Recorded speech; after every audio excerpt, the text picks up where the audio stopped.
PMBOK. Para todos los que estamos inmersos en los procesos de producción. La guía PMBOK nos muestra el camino desde el principio hasta el final para la realización de un proyecto. Es un manual importantísimo para poder entender paso a paso el proceso de producción de una manera fácil. Inicialmente, cada proyecto hay que desglosarlo en procesos menores y así poder controlarlos y ejecutarlos. ¿De qué manera hacerlo, y cuáles son los procesos de mayor importancia? Es lo que vamos a tratar de entender el día de hoy. PMBOK 6TH es un manual muy amplio de más de 500 páginas que nos hace entender claramente el proceso de elaboración de un proyecto, además nos permite obtener una certificación PMP, en sí esta certificación es como una maestría en Project Management profesional o gestor profesional de proyectos. Sin embargo, para entender los pasos claros para la elaboración de un proyecto, hago este vídeo para facilitar su comprensión. Para ello me baso en una explicación en datos generales que nos regala el ingeniero brasileño Ricardo Vargas, creador de varios materiales desarrollados para la realización de proyectos. Este vídeo me esclareció cuál es el verdadero proceso de creación de un proyecto de principio a fin. Y en honor a eso voy a tratar de traducirlo al castellano y diseñarlo gráficamente de una manera más visual. Mi nombre es Luis Montúfar. Soy guatemalteco y hago este vídeo sin fines de lucro, porque el conocimiento se comparte. Y sin más iniciamos el proyecto. PMBOK sexta edición consta de 13 capítulos, en la primera parte. El primero te explica de qué es un proyecto en sus generalidades. El segundo te explica de las estructuras del proyecto y cómo cambian dependiendo del proyecto. El tercer capítulo se refiere a las competencias del gerente de proyectos. Entre los capítulos 4 al capítulo 13 se comprenden las áreas básicas del desarrollo de un proyecto paso a paso. Y después la segunda parte que habla de los estándares del conocimiento de la gestión de proyectos. Así que en este momento vamos a entender cómo guiarnos por el proceso propio de la gestión del proyecto de principio a fin. Etapa inicial. El proceso inicial de cualquier proyecto, no importando cuál sea el proyecto, empiezas desarrollando la minuta del proyecto. Este es el certificado de nacimiento. Esto reconoce que el proyecto existe. Se elabora la orden de producción. Esto se refiere a cualquier documento capaz de garantizar el inicio del proyecto. Autoriza el uso, la adquisición, la disposición de los recursos necesarios para el desarrollo del proyecto. Por efecto da lugar al proyecto a ser incluido en el cronograma general de actividades de la empresa. En paralelo a esto, identificas a los interesados. Déjenme explicar esto. ¿Quiénes son los interesados? Interesados son cualquier persona o cualquier cosa que tenga algún interés en nuestro proyecto. Quizás positivo, quizás negativo, un cliente, un proveedor, un trabajador de alguna otra área en tu organización. Algunas veces, al conocer a los interesados, hay que volver al planteamiento del proyecto. Y por eso la flecha tiene dos direcciones, porque se retroalimenta. No es que nos estemos salteando capítulos del 4 al 13, lo que pasa es que el proceso 13.1 se desarrolla a la par del proceso 4.1 porque así sucede en la realidad. Si tú lees PMBOK de la página 1 al final, leerás el capítulo 4, integración, y luego leerás 5 y 6, 7, 8, 9, 10, 11, 12, y entonces leerás el capítulo 13, interesados. Así que les digo lean 4.1 y luego 13.1 porque así es como las cosas pasan en la realidad. Planeación. O si quieres llamarle planificación. Después del proceso de inicio, tenemos que hacer la planificación. Y este es el proceso de tratar de entender cómo vamos a hacer nuestro proyecto. Así que básicamente entenderemos piezas que tenemos que poner en orden. Para que esta idea propuesta aquí satisfaga a las necesidades de los interesados. Y entregue lo que tú quieres. Recuerden. Nosotros no hacemos proyectos para respetar el diagrama. El diagrama debe reflejar la realidad de nuestro proyecto. Y básicamente empezamos con integración y aquí lo haremos de igual modo. Necesitamos iniciar la planificación con integración. Este es el segundo proceso de integración del proyecto. Es el que da inicio a la planificación, y se llama desarrollo del plan de gestión del proyecto. Déjenme explicarles por qué integración. Integración solo existe para hacer de adhesivo, que conecta el orden de todo el proceso. Existe para que los riesgos no superen al alcance. O que los riesgos no superen a los costos. Así que integración se asegura que todo esté balanceado, produciendo así los beneficios que queremos y los resultados que requieren los interesados. Entonces, para hacer lo que queremos necesitamos desarrollar muchas actividades y trabajar en distintas áreas. Y la primera en la cual necesitamos empezar a trabajar es alcance. Necesitamos administrar el alcance del proyecto. Por lo que debemos desarrollar el plan de administración del alcance del proyecto. Cada vez que veamos las palabras plan y administración, estamos hablando de las reglas del juego. Las reglas que rigen nuestro proyecto. Supongamos que alguien quiere hacer unos cambios, durante el proceso, nosotros debemos decidir desde ya si lo haremos o no. ¿Deberán ser aprobadas? ¿Quién aprobará los cambios? Si utilizamos una analogía, imaginemos el juego de fútbol, tiene reglas establecidas.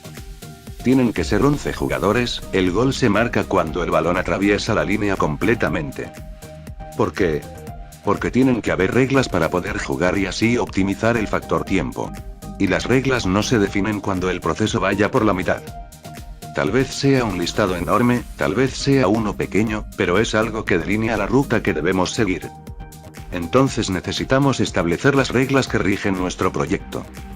Basarse en las reglas establecidas o establecer nuevas. Estas serán las reglas que rijan el proyecto cuando esté en ejecución. El segundo proceso que tenemos que hacer es recolectar requisitos. ¿Qué son los requisitos?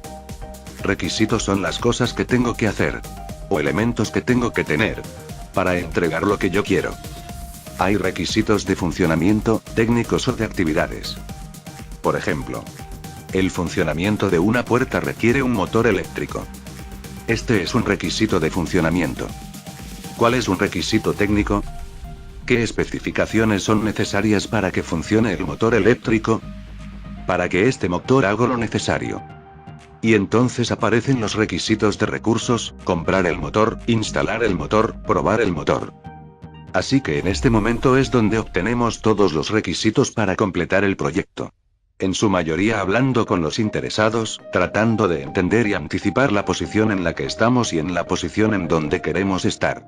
Entonces, ¿en dónde íbamos?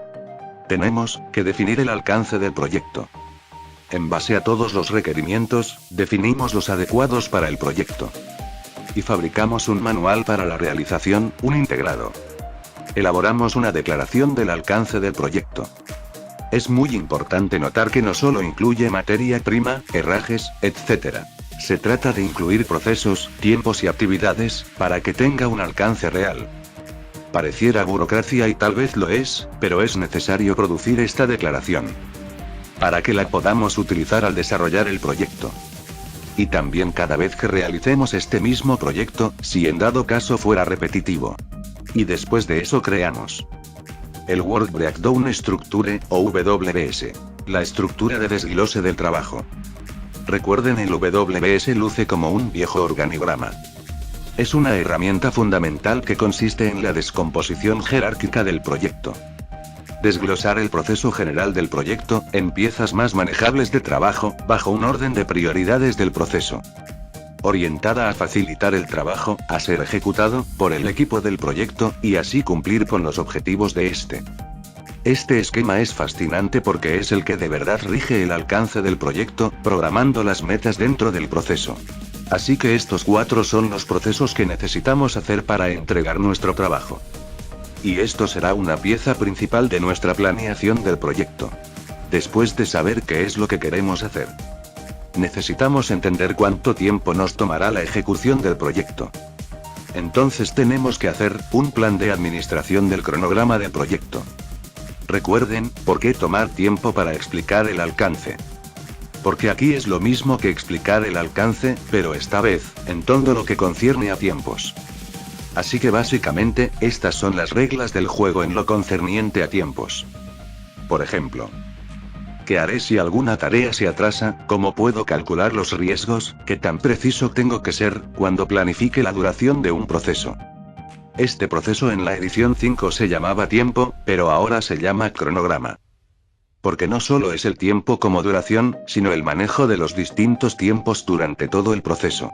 Después de eso, definiremos las actividades. Muy importante aquí.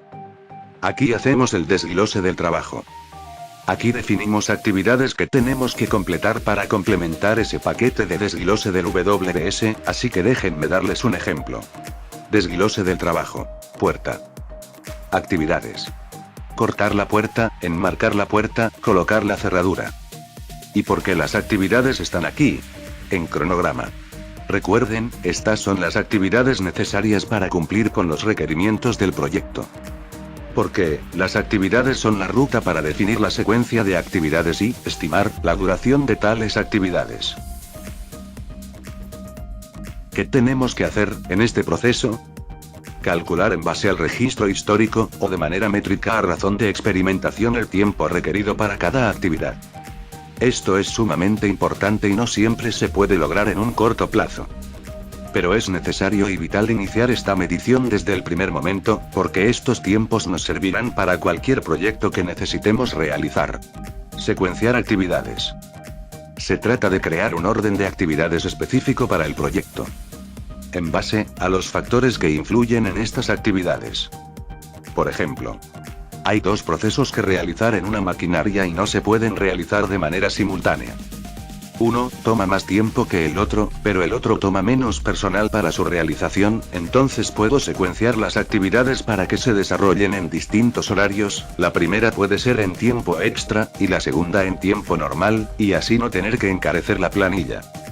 Ojo, pero siempre habrá algún costo que salga afectado. Entonces, ¿por qué necesitamos saber cuáles son las actividades que tenemos que hacer? Para saber cuánto tiempo tomará hacer cada una de estas actividades. Y así poder secuenciar las actividades en el orden más eficiente. Quiero ser muy específico en este concepto, porque de aquí provienen muchos errores, hasta cuando la gente habla, utiliza el concepto cascada, cuando el agua cae y no puede regresar. Técnicamente este proceso no puede ser visto como cascada, porque estoy hablando de que nosotros regresamos todo el tiempo para replantear. Porque probablemente ponemos una duración y una actividad se nos olvidó, entonces volvemos a definir las actividades. Y, otra ocasión la duración de una actividad es muy pronunciada por lo que podemos realizar actividades paralelas o efectuar primero otras para adelantar y tenemos que regresar a secuenciar las actividades. Es un proceso fluido. No, es rígido. Si es rígido está mal. Este es un proceso mental para ayudarnos a entender cómo nos debemos mover. Aquí estamos terminando la primera parte de este vídeo, por lo que les agradezco su atención. Para seguir completando la estructura completa de la gestión de proyectos, por favor, darle play a la segunda parte.